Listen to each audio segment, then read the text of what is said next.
एक flash of light मेरे सामने आई और वहां से एक आवाज जैसे आई। मुझे नहीं मालूम ये क्या था, क्योंकि थोड़ी बहुत ये भूत प्रेत से हम लोग परिचित थे, तो मुझे नहीं मालूम ये कहाँ से एक आवाज आई। और मुझे ये आवाज सुनाई दी कि तुझे सिर्फ सैल्वेशन जो है वो सन ऑफ गॉड ही दे सकता है। मानो अरे परमेश्वर सन ऑफ गॉड यीशु मसीह है, मैं तो जानता हूं उनको, वो कैसे मेरे को मुक्ति दे सकते हैं? How it is possible?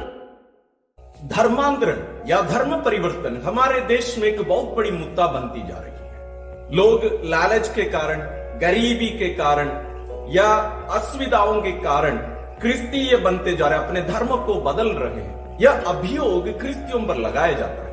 मैं उस पर ज्यादा नहीं जाना चाहूंगा, ये अभी उसके बारे में चर्चा करने का जगह नहीं है।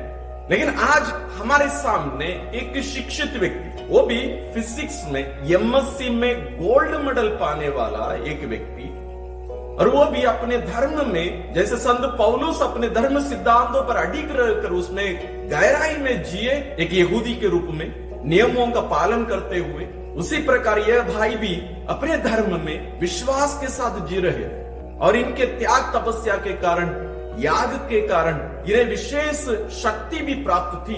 लेकिन इनके जीवन में क्या हुआ और कैसे प्रभु यीशु जब ये भी रास्ते में यात्रा करते समय इन्हें अपनी ओर आकर्षित करके अपनाए, अपने आप को कैसे इस भाई पर प्रकट करके इसको अपनाए। यहाँ कोई भी व्यक्ति इनके पास जाकर इन्हें प्रभु के बारे में नहीं बताए, स्वयं प्रभु यीशु इन्हें अपनी ओर आकर्षित किए, जैसे संत पौलुस को किए। मैं पूरी घटना या पूरी साक्षी यहाँ आपके सामने नहीं रखना चाहूंगा। आइए हम उसी भाई के मुख से सुनते हैं। जय मसीह की, नमस्कार, प्रेज द लॉर्ड, जय यीशु। मेरे सभी प्यारे भाइयों और बहनों को मेरा प्यार भरा नमस्कार। आज मैं आपके सामने अपनी टेस्टिमनी शेयर करना चाहता हूँ कि कैसे मैं एक हिंदू से एक क्राइस्ट फॉलोअर बना, यानी कि क्रिश्चियन बना। तो मेरे प्यारे भाइयों और बहनों, मेरी जर्नी जो है वो स्टार्ट हुई थी लगभग आज से 5 साल पहले, और मैं आपको शेयर करना चाहता हूँ। जैसे कि मैंने बताया कि मैं एक हिंदू था और मैं बहुत डिवाउट था काली, आई थिंक आप लोग सब जानते हैं काली को। तो मैं उनका एक बहुत बड़ा भक्त था, और जिसको शमशान काली भी बोलते हैं। शमशान में हम लोग की एक बहुत बड़ी टीम थी, जिसमें हम लोग शमशान में जाके जो है आहुति दिया करते थे, रात रात को आहुति दिया करते थे। और मेरे पास काफी शक्ति थी, बोलते ना कि हवन करने से शक्ति आती, जो हिंदू धर्म की एक मान्यता है। तो मेरे अंदर बहुत अच्छी शक्ति भी थी, मैं बहुत कुछ कर सकता था उन शक्तियों से। मेरे पास पैसे की कोई कमी नहीं थी, पैसा भी था, सब कुछ था। बट जो मैं लैकिंग था, मेरे अंदर जो लैकिंग था वो था पीस। मेरे अंदर बिल्कुल पीस नहीं था, और थोड़ा सा मैं परेशान रहता था इस चीज को लेके, शांति नहीं थी मेरे पास। और धीरे धीरे ये प्रोसेस चलता गया, और कभी मेरे शरीर में फोड़े हो जाते, वो ठीक नहीं होते। मेरे परिवार में कुछ प्रॉब्लम्स आने लगी, जैसे वाइफ का जो है वो कंसीव करती है, फिर अबॉर्शंस हो जाता है। तो ऐसे कई सारे प्रॉब्लम्स आने लगे थे। तो इससे मैं काफी परेशान रहने लगा था, और मैं सोचता था कि ईश्वर जो है वो इन सभी चीजों को ठीक करे। बट वो ठीक नहीं हुआ, और वो बढ़ता चला गया। मैं अपनी शांति को खोता चला गया, और ये सारी जो प्रॉब्लम्स है वो बढ़ता चला गया। अब मैं बहुत परेशान था। एक दिन मैं रात को 10 साढ़े 10 बजे के आसपास वही शमशान में फिर गया, जहाँ पे मैं पूजा किया करता था, आहुति दिया करता था। तो मैं वहाँ पे गया फिर से, और मैं एक कोने में बैठ गया उसी शमशान में जहाँ कब्र बनी हुई रहती है, हिंदू मान्यता में जलाते हैं। तो वो स्पेस में मैं कहीं एक जगह में बैठा हुआ था, और मैं विचार करने लगा कि हे परमेश्वर, यदि मेरी मौत हो जाए, कल के दिन मेरी मौत हो जाए, तो मैं वापस इस दुनिया में नहीं आना चाहता। क्योंकि हिंदू माइथोलॉजी में एक धारणा है कि मरने के बाद जो है वो वापस रिसाइक्लिंग होता है, यानी कि फिर से बर्थ होता है, फिर से बर्थ होता है, कभी इस योनि में, कभी उस योनि में। तो ऐसी कुछ धारणाएं हैं। तो मैं यही प्रार्थना कर रहा था कि परमेश्वर, मुझे इस जीवन में वापस ना आना पड़े, मुझे बस मुक्ति चाहिए, मुझे और कुछ नहीं चाहिए अपने जीवन में, मुझे बस मुक्ति चाहिए। और मैं इसी सोच के साथ वहाँ पे मनन चिंतन कर रहा था, और फिर मैं थक गया, कुछ नहीं हुआ, सारी चीज़ें नॉर्मल एज यूजुअल।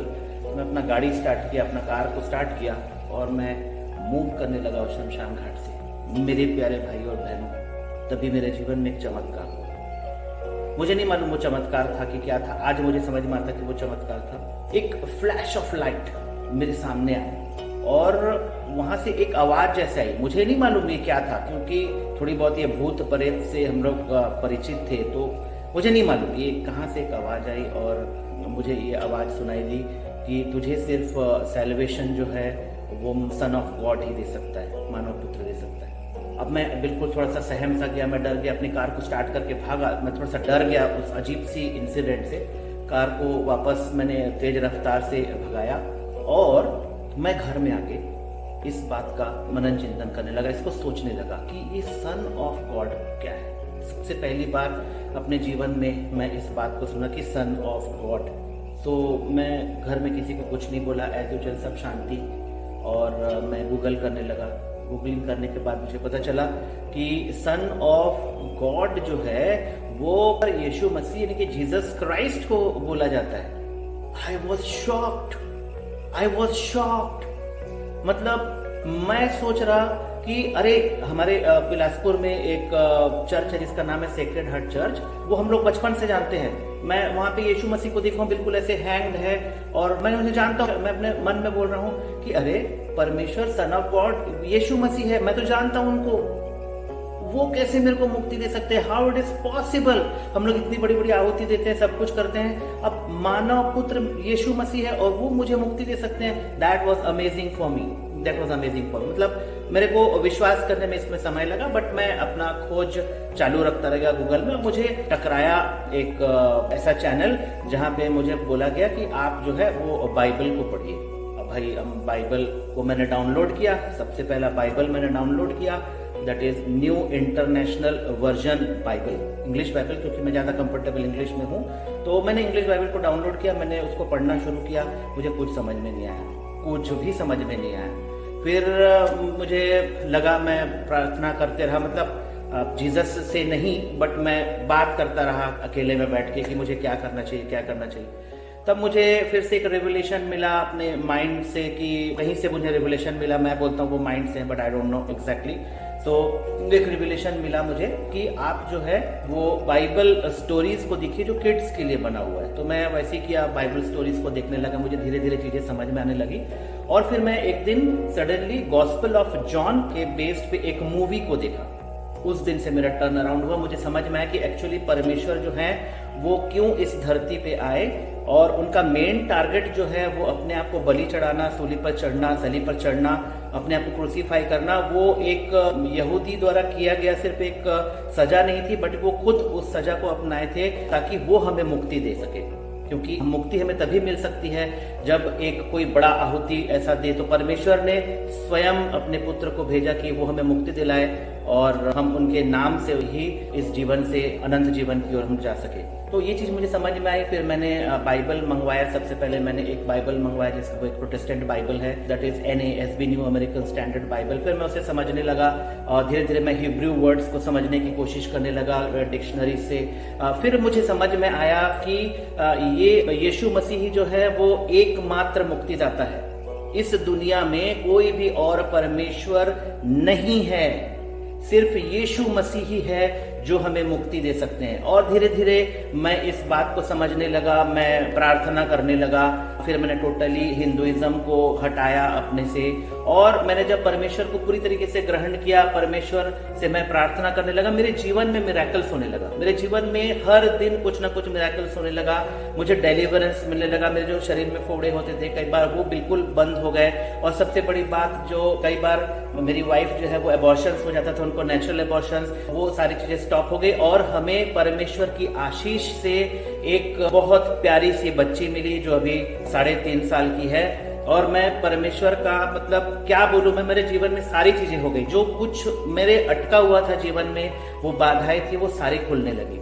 और मैं धन्यवाद देता हूं परमेश्वर का। मेरे पास वो शब्द नहीं है कि मैं ये बोल सकूं कि परमेश्वर ने मेरे जीवन के लिए क्या किया। मेरे प्यारे भाई और बहनों, मैं सिर्फ इतना कहना चाहता हूं कि यदि आप सैल्वेशन को ढूंढ रहे हैं, यदि आप शांति को ढूंढ रहे हैं, यदि आप सच्चे परमेश्वर को ढूंढ रहे हैं, तो आप आइए और यीशु मसीह को अपनाइए।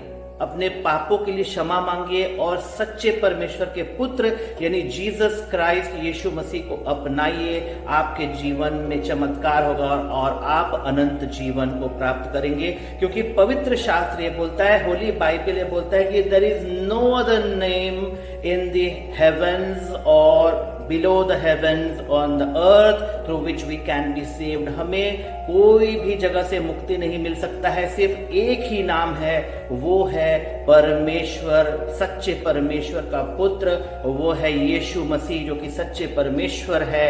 यीशु मसीह के नाम से ही हमें मुक्ति मिल सकती है। तो मेरे प्यारे भाई और बहनों, आज मैं रंजीत आप सभी से ये अनुरोध करता हूं कि आप यदि सैल्वेशन चाहते हैं, सच्चा अनंत जीवन चाहते हैं, सच्चे परमेश्वर को चाहते हैं, तो यीशु नाम को अपनाइए, यीशु को अपनाइए और अपने जीवन को बदलिए और अपने जीवन को बदलिए। Praise the Lord. जय यीशु। सभी को धन्यवाद। मेरे प्यारे भाइयों और बहनों, आप सभी को मेरा प्यार भरा नमस्कार। जय यीशु। हमारे इस भाई की साक्षी सुनकर आपको कैसा लगा? हम जो बचपन से ही या हमारे माता पिता क्रिस्तीय होने के कारण, हम क्रिस्तीय परिवार में जन्म लेने के कारण जो हम आज क्रिस्तीय हैं, जैसे मैं भी हूं, हम हमारे विश्वास को इतने गहराई से समझना नहीं चाहते। हम इतना दृढ़ रूप से हम अपने विश्वास को जीते नहीं है जैसे हम आज इस भाई के मुख से सुने। मैं विश्वास करता हूं आपको और मुझे ये भाई अपने इस गवाही के द्वारा, इस साक्षी के द्वारा हमें प्रेरित कर रहे हैं, हमें चुनौती दे रहे हैं। केवल उदाहरण नहीं कि चुनौती दे रहे हैं, हमें हिलाकर रख दे रहे हैं। चलो जागो, अपने विश्वास को जानो, अपने विश्वास को जियो, और इस विश्वास में ही जीवन है। अब प्रभु यीशु को अपनाए हैं, ये गलत होगा ये कहना, बल्कि प्रभु यीशु हमें अपनाए हैं, ये सही होगा। हमें ऐसे ही मानना पड़ेगा। यही विश्वास है इस भाई के जीवन, उनका ये साक्षी हमें यही बताता है। ये प्रभु यीशु को ढूंढते नहीं गए, प्रभु यीशु इसको ढूंढते हुए आए। हम भी भले हम सालों से क्रिस्तीय परिवार में हों या क्रिस्तीय जीवन जी रहे हों, फिर भी हम प्रभु यीशु से परिचित नहीं होंगे व्यक्तिगत रूप से। हम उन्हें अपने आप को स्पर्श करने के लिए उन्हें दे नहीं रहे होंगे। हम इनके जीवन से एक दो बातें हम अपने जीवन में लागू करने की कोशिश करें। सबसे पहले हम ईश्वर को हमारे जीवन में विशेष स्थान दें। यह भाई भी अपने जीवन में ईश्वर को विशेष स्थान दे रहे थे। अंधेरे में रात को ईश्वर की खोज में उनको पाने के लिए, उनको अपनाने के लिए लालायित रहे।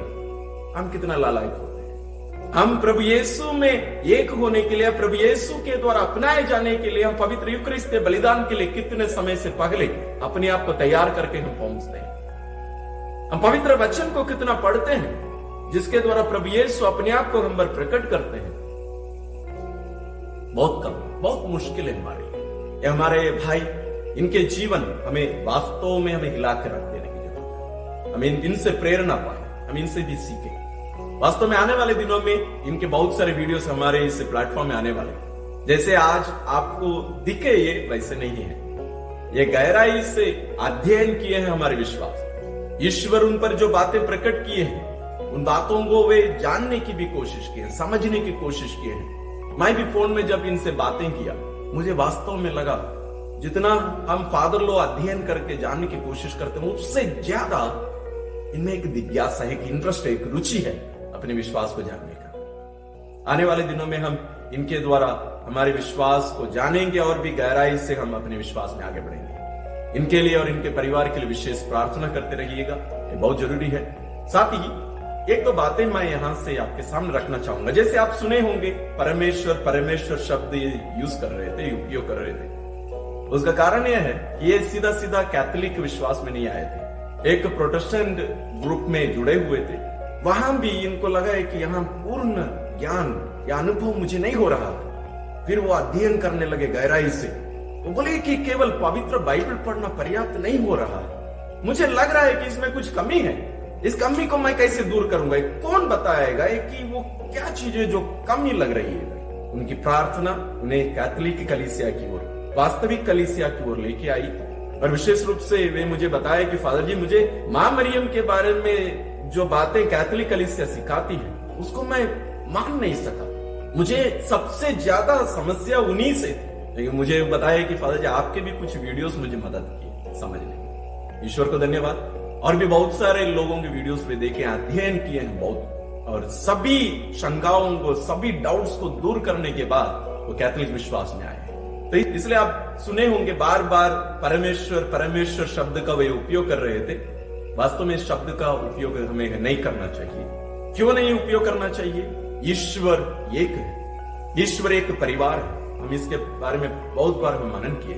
परमेश्वर का मतलब है कि ईश्वरों का ईश्वर, बहुत सारे ईश्वरों का ये श्रेष्ठ ईश्वर है या ये प्रधान है उनमें। गलत है। हमें केवल ईश्वर शब्द का प्रयोग करना है या प्रभु शब्द का। प्रभु हम वास्तव में प्रभु यीशु के लिए उपयोग करते हैं। हमें परमेश्वर शब्द का उपयोग कभी करना नहीं चाहिए। भगवान शब्द का उपयोग नहीं करना चाहिए, केवल ईश्वर।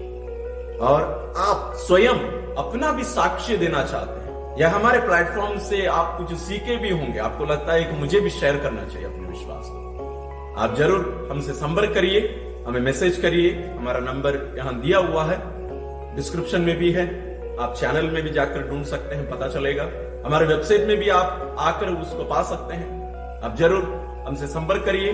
अपना जो विश्वास है उसको दूसरों के साथ शेयर करने के लिए आपका स्वागत हम भी करते हैं। आप जरूर हमारे प्लेटफॉर्म से मैं आकर ईश्वर के अनुभव में और भी गहरे रूप से आगे बढ़ने के लिए मैं आपका स्वागत भी करता हूं, आपको धन्यवाद भी देता हूं। और दूसरों के साथ में भी इसको शेयर करिए आप जरूर। साथ में हमारा और भी एक चैनल है, जैसे आप देख रहे होंगे इन दिनों में हम पवित्र बाइबल के अध्ययन या उसके अध्यायों को इस चैनल में हम अपलोड नहीं करते हैं, क्योंकि उसके लिए अलग ही एक चैनल है। यदि आपको जानकारी नहीं है, उसका भी लिंक हम डिस्क्रिप्शन में दे रहे हैं, उसको भी आप सब्सक्राइब करिए। पूरे पवित्र बाइबल के अध्ययन, उसका पठन और उससे संबंधित बातों को हम उस चैनल में हम सीखते हैं, तो उसको भी आप सब्सक्राइब करिए। और जरूर हमारे वेबसाइट में भी आइए, आप वहां भी आप बहुत सारी बातों को आप सीखेंगे।